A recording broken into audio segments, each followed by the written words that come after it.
Hello friends, welcome to our classes में मैं Upendra Pandey. Guys में जैसे कि आप लोगों को CNC machine automation mechanical 6 semester के चैप्टर 6 वाले के बारे में बात करने वाला हूं। यहाँ पे आप लोग को कुछ चैप्टर्स के बारे में ऑलरेडी लेक्चर्स मिल गए थे। आज का टॉपिक है स्वचालित संयोजन तंत्र का वर्गीकरण क्या होता है और बहु स्टेशन क्या होता है, इसके बारे में हम आप लोग को देखने को मिलेगा। ठीक, समूह प्रक्रम चार्ट क्या होता है आप लोग को इसके बारे में देखने को मिलेगा। ठीक, तो यहाँ पर जैसा कि आप लोग को देख पा रहे हैं स्क्रीन के माध्यम से स्वचालित संयोजन तंत्रों का वर्गीकरण यानी classification of automated assembly system.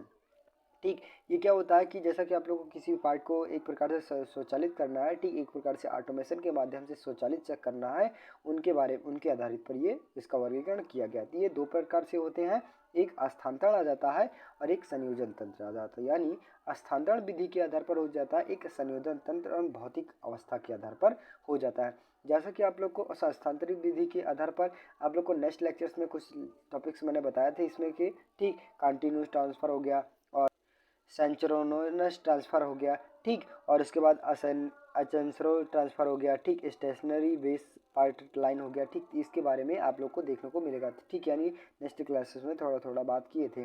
ठीक, नेक्स्ट आता है तो संयोजन तंत्र के भौतिक अवस्था के आधार पर। तो इसमें क्या होता है कि एक प्रकार से डेल टाइप होगा यानी डुअल टाइप असेंबली मशीन हो गया। ठीक, तो यहाँ पे इसका यूजेस क्या होता है, तो इसका यूजेस हम बता दूं कि जैसे कि आप लोग किसी भी वृत्ताकार डायल हो गया, ठीक, उनको सही रूप से पकड़ने के लिए और पकड़कर चारों ओर घुमाने के लिए हम का प्रयोग करते हैं, तो डेल टाइप असेंबली मशीन का प्रयोग करते हैं। आता है इनलाइन असेंबली का प्रयोग, तो एक प्रकार से स्वचालित कार्य स्टेशनों के लिए यानी सीधी रेखा में एक प्रकार से हम कर सकते हैं, इनका उपयोग किया जाता है। ठीक, सीधी रेखा बनाने के लिए यानी असेंबल करने के लिए हम इनलाइन असेंबल मशीन का प्रयोग करते हैं। नेक्स्ट आता है तो क्रेजाउल असेंबली मशीन। ठीक, क्रेजाउल असेंबली मशीन का क्या होता है, यह डायल टाइप होता है यानी इनलाइन असेंबली होती है। ठीक, एक प्रकार से असेंबली मशीन के रूप से ये संयुक्त होती है। ठीक, एक प्रकार से हम बता दें कि जो ढांचा जिस प्रकार से बन जाता है उन्हीं के माध्यम से ये एक प्रकार से बनाया जाता है। फिर इसका बताता है single assembly machine. Single assembly machine क्या कहलाती है, जैसा कि आप लोग को पता ही हो गया कि थोड़ा बहुत यानी एक टाइप का रहेगा, एक टाइप का, यानी आप लोग को हम बता दें कि इसमें रोबोटिक्स का प्रयोग किया जाता है। यानी रोबोटिक्स का प्रयोग करने के लिए हम सिंगल स्टेशन असेंबली मशीन का प्रयोग करते हैं। ठीक, तो आई होप गाइस यहाँ पे आप लोग को स्वचालित संयोजन तंत्र का वर्गीकरण एकदम इजी ढंग से समझ में आ होगा।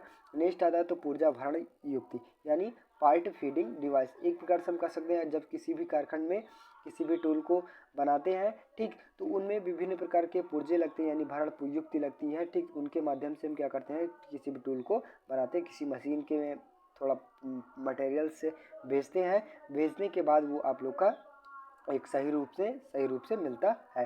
ठीक, तो यहाँ पे जैसे कि आप लोग को मैनेज चाहता है तो यानी हॉपर क्या होता है कि एक प्रकार से हम कह सकते हैं यहाँ पे भरण युक्ति होती है। ठीक, हॉपर क्या होता है कि एक प्रकार से भरण युक्ति होती है, जैसे कि आप लोगों को कोई भी पार्ट बनाना है, ठीक, तो इसमें रॉ मटेरियल्स को उपयोग करके ही किसी मशीन में बनाया जाएगा ना, मशीन में माध्यम से भेजा जाएगा। तो ये हॉपर इस टाइप का बनता है, जैसे कि आप लोग को पता ही होगा। यहाँ पे नीचे छिद्र होता है, यहाँ पे मटेरियल्स भर दिया जाता है, इनके माध्यम से हम भेजते हैं किसी भी मटेरियल्स को। नेक्स्ट आता है तो फीड फिल्टर पार्ट फिल्टर क्या होता है, पार्ट फीडर क्या होता है, ये एक प्रकार से हम जैसा कि आप लोग को यहाँ पे मटेरियल भरे और भरने के बाद कुछ पाइपों के माध्यम से जाएगी ना, तो वो क्या होती है फीड पार्ट फीडर हो गया। ठीक, नेक्स्ट आता है सेलेक्टर और ऑडिएटर। ठीक, सेलेक्टर और ऑडिएटर के माध्यम से जैसा कि आप लोग को पता ही हो गया कि इनके माध्यम से एक प्रकार से हम यहाँ पे कुछ रॉ मटेरियल्स भेजेंगे, तो रॉ मटेरियल्स भेजने के बाद यहाँ पे क्या होता है, एक प्रकार से प्योरीफाई करता है। प्योरीफाई करने के बाद वहाँ पे आपको ये बताता है कि आप लोग को एक मशीन की युक्ति के भांति आप लोगों को कितना हमें मटेरियल्स आगे भेजना है। ठीक, तो उनके ऊपर से सेलेक्टर एंड ऑडिएटर के माध्यम से जाता है। नेक्स्ट आता है तो फीड टैंक। फीड टैंक क्या होता है, जैसा कि आप लोग को पता ही होगा कि फीड टैंक किसके अंतर्गत आता है, या इनकी सहायता से पार्ट हॉपर्स में कार्य स्टेशन लय हो जाते हैं। इसका डिजाइन इस प्रकार होता है कि पार्ट में दिशा परिवर्तित नहीं होता है।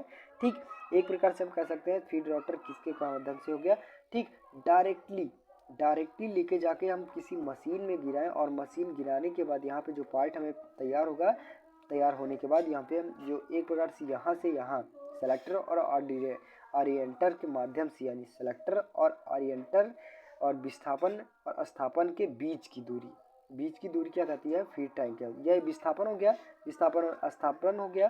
ठीक, और यहाँ से यहाँ तक की दूरी क्या होती है, फीड टैंक हो जाती है। ठीक, तो आई होप गाइस यहाँ पे आप लोग को पुर्जा भरण युक्ति एकदम इजी ढंग से आया होगा। नेक्स्ट आता है तो विस्थापन एवं स्थापन युक्तियाँ। स्थापन युक्तियाँ क्या इसके अंतर्गत आता है कि मशीन में जो पार्ट यानी यहाँ पे इनपुट किया गया, यहाँ से आउटपुट किया गया रॉ मटेरियल्स के माध्यम से, हम विस्थापन और स्थापन की युक्ति के माध्यम से आउटपुट प्राप्त करते हैं, आउटपुट भेजते हैं या फिर कुछ प्रकार से मशीनों में गिराते हैं। नेक्स्ट आता है तो बहु स्टेशन असेंबली। बहु स्टेशन असेंबली का हम उपयोग कहाँ करते हैं तो 2 से अधिक कार्य स्टेशनों के लिए, 2 से अधिक कार्य स्टेशनों के लिए हम किसका प्रयोग करते हैं तो बहु स्टेशन असेंबली कहते हैं।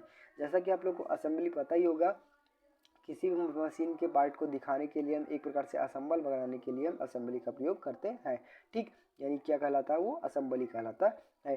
ठीक, जैसा कि आप लोग को यहाँ पे फिगर के माध्यम से देख पा रहे हैं, यहाँ पे 4 फिगर बनाया गया है, first S1 S2 S3 S4। ठीक, यहाँ पे इनके माध्यम से ये मुख्य अंग हो गए यानी प्रवेश हो गया और ये संयोजित बाहर पार्ट हो गया। ठीक, यहाँ पे जैसा कि आप लोग को बताया गया है कि यहाँ पे आपका ये फिगर बन गया और फिगर बनने के बाद क्या कहता है स्वचालित असेंबली में यदि पार्ट खराब हो जाए, यानी अगर हम कह सकते हैं अगर स्वचालित असेंबली में कोई भी एक पार्ट या फिर एक खराब हो गया या फिर ये खराब हो गया, कोई भी एक पार्ट खराब हो गया तो वो क्या होता है स्वचालित असेंबली काम नहीं करती यानी लॉस हो जाती है। ठीक, यहाँ पे वही बताया गया, वही दर्शाया गया, इन डिफेक्टिव कंपोनेंट के कारण ये असेंबली लॉस की रुक जाती है यानी काम करना क्या होता है रुक जाती है।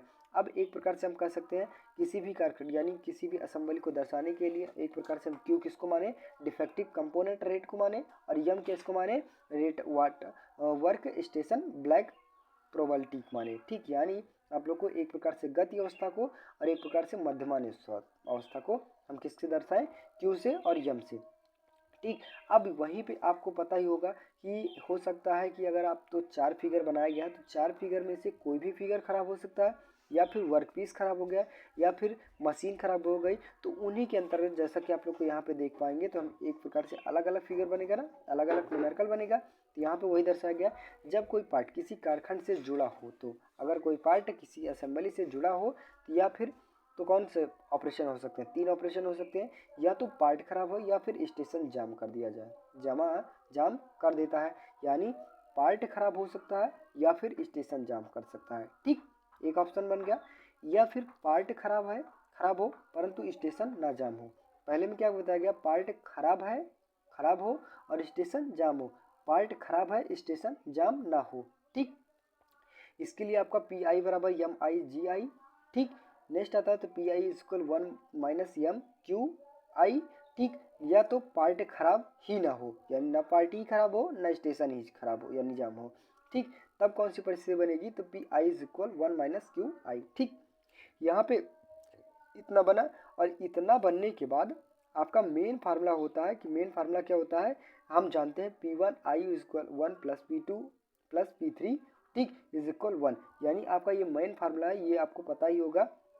ठीक, तो यहीं पे लेके जाके हम सारी वैल्यू पुट कर देंगे और सारी वैल्यू पुट करने के बाद यहाँ पे हम इतना हो गया यानी P1 की वैल्यू क्या थी हमारी एम आई क्यू आई। ठीक, नेक्स्ट आई पी आई 2 की value 1 minus M I Q into हो गया, नेक्स्ट पी आई 3 की वैल्यू वहाँ पे लेके जाके पुट किया गया और एम आई इज इक्वल क्या कर दिया गया एम और क्यू आई इज इक्वल क्या कर दिया गया क्यू। ठीक, लेके जाके हम पुट कर देंगे तो यही आपका मेन फार्मूला बन गया गाइस। यहाँ पे इसके बेस पे मोस्ट इंपॉर्टेंट है और न्यूमेरिकल भी क्वेश्चन पूछ सकता है, न्यूमेरिकल मैं बाद में बताऊंगा।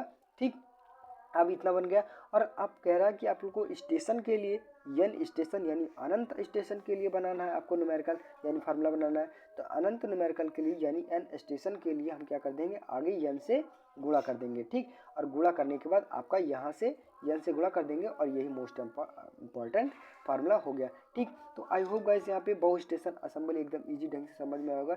नेक्स्ट आता है तो समूह तकनीक क्या होती है। अगर हम किसी भी फैक्ट्री या फर्म में समूह तकनीक का प्रयोग करते हैं यानी प्रबंधन का कार्य करते हैं तो एक समान कई भी कार्यों को एक प्रकार से संपन्न रूप से की जा सकती है। ठीक, तो यहाँ पे हम डिफिनीशन के माध्यम से देखेंगे समूह तकनीकी एवं प्रबंधन का सिद्धांत जिसमें एक समान क्रिया एक बार में ही संपन्न हो, यानी हम कह सकते हैं कि अगर किसी भी पार्ट की या फिर किसी भी प्रोडक्ट को बनाया जा रहा है वो एक प्रकार से समान रूप से बनाया गया है। ठीक, समान रूप से बनाया जाए तो एक से अधिक पार्ट को बनाया जा सकता है ना, जैसा कि आप लोग को उदाहरण के तौर पर हम ले लें कि अगर पत्तल बनाने वाली मशीन को देखेंगे तो वहाँ पे कम से कम 7-8 प्लेटें रख के प्रेस किया जाता है। ठीक, प्रेस करने के बाद ये आप क्या किया गया, वो सारी पत्तलें बन जाती हैं आपस में मिल के, तो वो क्या हो जाती हैं, समूह तकनीक के अंतर्गत आती हैं।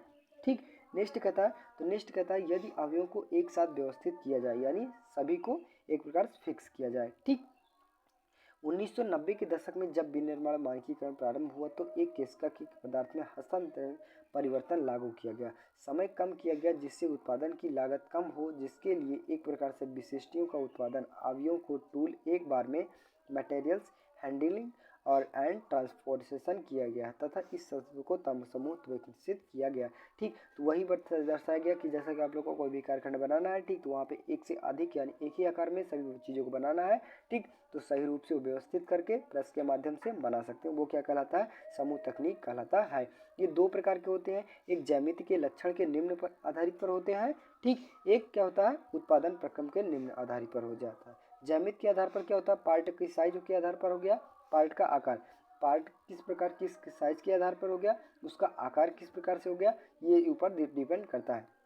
नेक्स्ट कहता है तो उत्पादन का यानी उत्पादन प्रक्रम के अंतर्गत कौन सा आता है, तो प्रक्रम का प्रकार हो गया, प्रक्रम का क्रम हो गया और प्रक्रम की कुल संख्या हो गया। ठीक, यहाँ पे आप लोग को इसके ऊपर डिपेंड करती है। यहाँ पे जैसे कि आप लोग को फिगर के माध्यम से देख पा रहे हैं, ये सब क्या हो गया, एक ही पार्ट के हैं। ठीक, और एक ही टाइप के बनाए गए हैं। ये किसके अंतर्गत आते हैं, तो समूह तकनीक के अंतर्गत आते हैं। ठीक, तो आई होप गाइज यहाँ पे आप लोग को समूह तकनीक और बहु स्टेशन असेंबली क्या हो गया।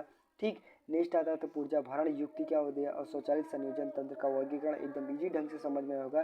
तो बस गाइस आज के लिए इतना। अगर वीडियो अच्छी लगे चैनल पर नया हो, चैनल सब्सक्राइब कीजिए, ज़्यादा से ज़्यादा शेयर करने की कोशिश कीजिए। मिलते हैं नेक्स्ट वीडियो में, तब तक के लिए जय हिंद।